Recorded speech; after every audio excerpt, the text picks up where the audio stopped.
So now when you first started with the company, how many buildings were here? Everything but that back one. Everything but the back. Lamination and Now do you spend any time in lamination from time to time? as little as possible. As little as possible. I got it. Okay. And when the first started the full-time, here several days a week, what was the big project then? The NX boats. NX, got it. Or next, right? Yeah. Okay, got it. The strange part to me is seeing how many boats are just out here all the time now. Okay, so pretend I'm on my boat tour and I'm about as useless as they come, which isn't far from my current position. Is pretend I know nothing about what I'm looking at here, and if you could walk me through this and kind of tell me what some of this is, that'd be awesome. Well, this is our plug and mold shop, where we develop the boats. Unfortunately, we don't have any to show you today. Sure. And then we will make a fiberglass mold of those parts. And you know why there's not one to show, right? Yeah. You know why there's not one to show? Because we got a camera following us. That's right. Yeah. So let's talk about glass for a second. Okay. So when you're talking about woven earlier, so now we've got, is this what we mean by having fibers that are kind of going all the same way? No, this is a chopped strand mat. Okay, good. And they're short fibers. They're all different directions. Got it. And it's used for the first layers of boats because the more structure? Because it doesn't print through. When you put the heavier layers with the strands that are constant directions, they will suck the gel coat up and show you all that material through it. Got it. Where this doesn't, and it's a barrier. Got it. Okay, cool.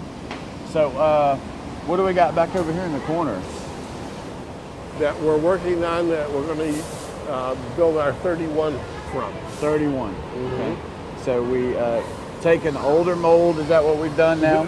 We're going to use parts of that to build the new boat. So how does that work? So let me tell you what I think my understanding is. You tell me if I'm correct. We've got a 24. We want a 26. We take a 24 mold and we cut it and we just add to it. Is that what we do? Cut it in spots and add it in between. Yes. Got it. Okay. Cool. So we don't hit the 3D print button. No, we don't hit the 3D button. Now, when we built the original one, it was all wood. We set up stations and we put lumber on the outside and shaped it like it was a wooden boat. Right. Yeah, now I remember the very first time I came in and they had a plug they were working on. That was the process you were talking about earlier. Yeah. Where you're building the wood, and it fascinated me to see, all the filling and the sanding. How much sandpaper do you think they use in here? It's more on how much Bondo do we use. How much Bondo? Now, what is Javi working on over here? He's the leader in the mold shop. He's working on a new hatch. On a new hatch, okay.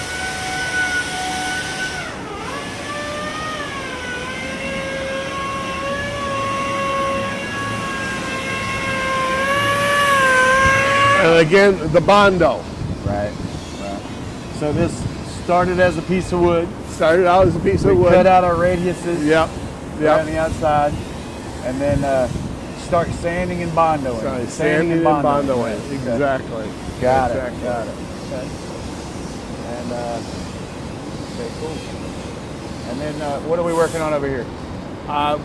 The parts for the dive doors we build in this shop because it's more intricate than the normal lamination process. So we do all those, and there's a lot of rework and adjustment to them. All right, well, cool. Any other tidbits for in here you might want to share?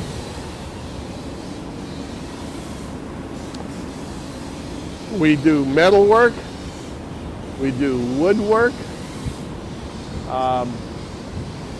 The steel structure reinforcing the molds is very important. So what you're saying is if I went to school and decided that I wanted to have a CAN degree, it probably wouldn't help me here. I need some trade school stuff. Is that what you're saying? Absolutely. Okay, got it. You have to be a woodworker, you have to be a welder, you have to be a pipe fitter. Decent with geometry. Decent with geometry. Yeah, got it. And a auto body shop. Yeah, so I'm gonna say highly unqualified. This is not my area. Yeah. Okay. If you got a sec though, want to walk through the plant, just kind of see what we got going. All right. Your thoughts on a couple of areas.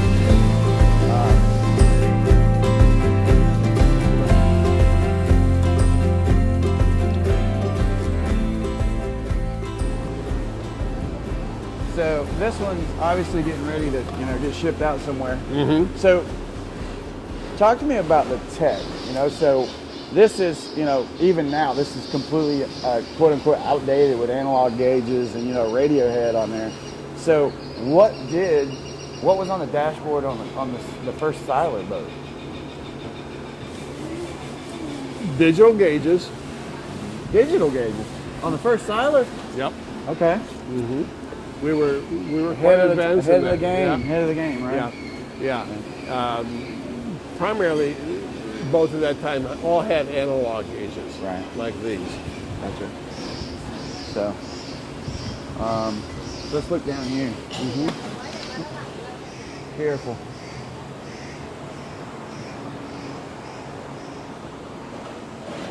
So, I don't think I have to tell you that the comments on this boat are fantastic. That this is probably the best riding boat. It is the best riding boat in the fleet from the feedback we've gotten with the LX26, me and the strong competitors. So, what did it? What made this ride so well? A combination. These are the stepped hulls. Mm-hmm. The center of gravity of the boat, the step hull, and weight. That's the three things. Center of gravity, CG, the weight, and the stepped hull. And the stepped hull. Now, there's a lot of folks who think that when they buy a boat that has a stepped hull on it, they still, especially if they've never had a boat with a stepped hull, operating that thing out of the hole and then running it, and so when you're powering up and down, it's a little bit different, right? Quite a bit different. Okay. Yeah. So when you're starting on one that is that doesn't have the stepped hull, are you going to be trimmed engine out? Are you going to be tucked in tight? Well, you still trim the engine in the same way, Mm-hmm. except that a V hull will get up a lot higher in plane before it comes down. Right. Where the stepped hull, it almost comes up without a lot of bow rise. Right. The mistake people make with the stepped hull is that they try and trim it up too much. Mm-hmm. Got it. It needs very little And when trim. you say trim up, you mean the engine's in too close or it's out too far? Out too far. Okay, out too far. So you got the your transom, your rear transom here. Mm-hmm. You've got your outboards here. Yeah. And as you're taking off, you're pretty close. And as you're moving out, you're trying to push out that way. That's what we're doing? That's what we're doing. That's Okay, got it. And then as we're slowing down, we're starting to trim back in as well, right? Okay. Yeah. And now, in contrast to the standard V, how would that be different? It's really not different. It's just the amount of trim. The amount of trim. Yeah. And a lot of people, even very experienced people, don't understand how to trim a boat. Right. Yeah. We see a lot of that in photos and that kind of thing. And the simplest thing is that trim it till the steering is easy. Right. Till it breaks. Yeah. Once it breaks away a little bit, you can go left and right without a problem, and you're right where you need to be. Yeah. Well, good. I'm doing that part right. Okay. Cool. So, bay boat, right? FX22. A lot of comments on this one in terms of the forward deck. the built-in coolers and stuff. It's really nice not to have to drag a cooler on the boat, which I think was one of the big, ideas behind this guy. Any thoughts on this one now that we've had so many come out? You look at it. I mean, how does it feel to see the work? I think it's a great layout. And what do you do to improve it? Right. Yeah. We do spend a lot of time and energy working that, and I can say that from the first boats I saw many years ago as a contractor to now they're definitely feature packed and ready to go. They're definitely nice boats for sure. Mm-hmm. In terms of where would you take this particular model? Where would you run an FX22 and what would you do on it? It's primarily a shallow water fishing boat. Okay. Where you're doing a lot of casting. It's got a large area, casting platforms and whatnot. But I have no problem taking that one offshore too. Gotcha. On a decent day for sure. One of the for folks who may be tuning in, you and I both know, and everybody who's around here and in the industry knows, one of the biggest problems we're having nowadays is engines. So where do you think this ends up? Does this end up with us actually having battery powered engines, or does this end up with us going to inboard outboards again? Where do you think this goes? Well, the inboard outboard's a problem too, because they're not building the V8 engines, right, which was needed. Battery powered, it's a little further off in boats than it is in a car because of the weight of the batteries. Sure. Now you're saying engines, we have a lot of boats out. We probably have 10% of our annual production sitting here waiting for parts. And it's not just engines. This boat's got an engine on it. Yeah. But there's probably some electrical items. Oh yeah. That we don't have. Can't ship a lot of the dealers, a lot of our dealers, they're all awesome. But one of the challenges they have is that they'll have a potential buyer that come into the showroom and they just don't seem to believe them when they say no, we can't give you an estimate, because everybody's this boat is interesting. Yeah, let's take a look at this. This is our first flats boat. Yeah. And an FX17 Spyder.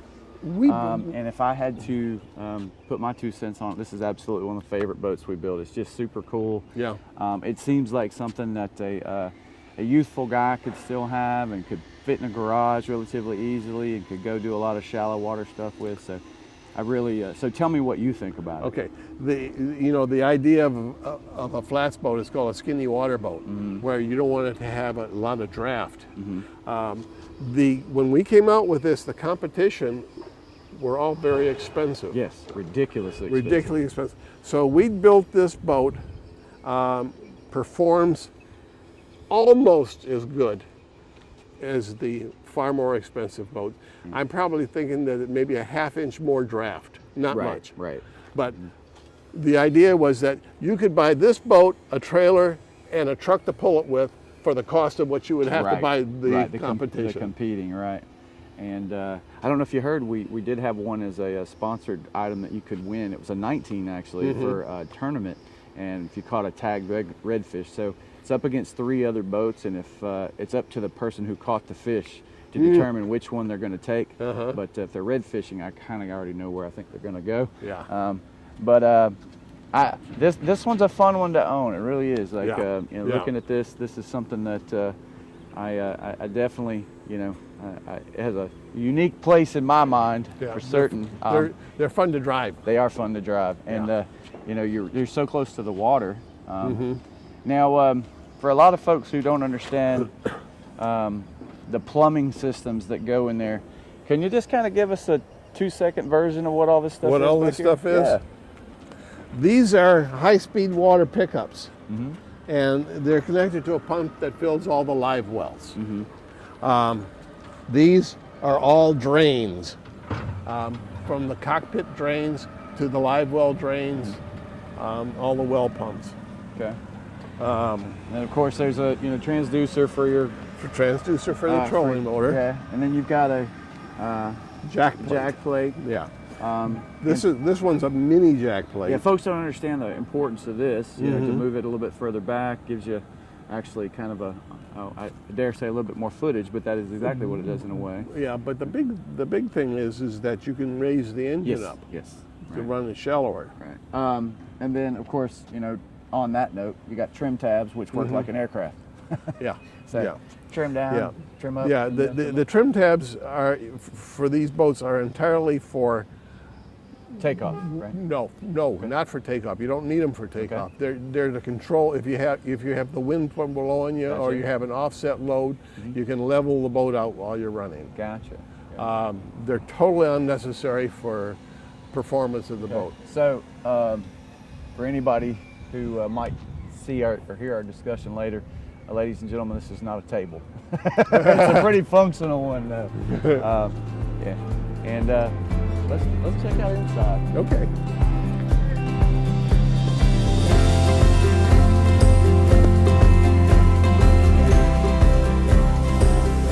Stock room. Right. Upholstery. Different variants thereof. Yep. We're at the finish end. We should go out into the lamination and start, and we'll come back this way. Okay.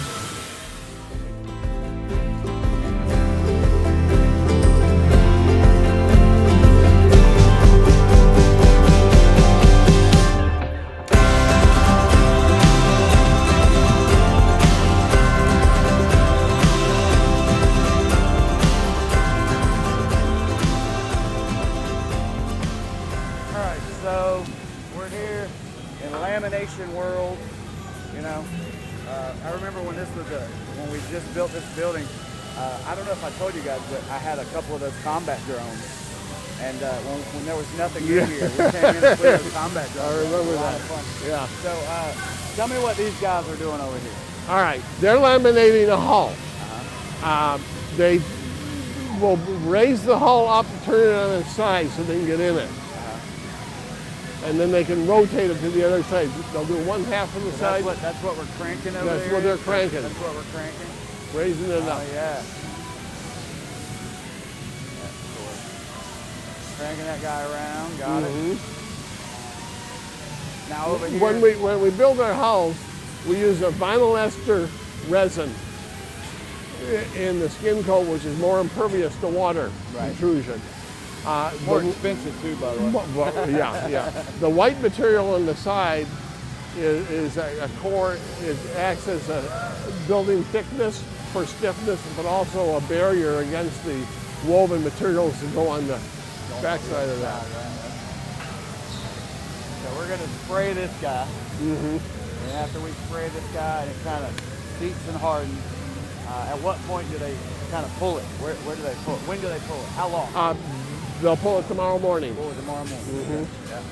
Here's one that has just the gel coat in it.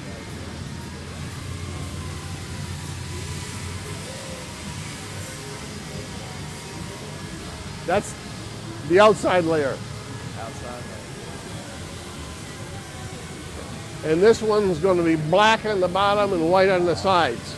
They sprayed the black first, masking off the sides. And then they put the white. The white can overlap the back, it's not a problem, but the black can't. Overlap the white. Yeah. I do recall hearing that one once. Yeah. So what are these guys over here? What do they got going on this side? They're, right here, they're building some decks.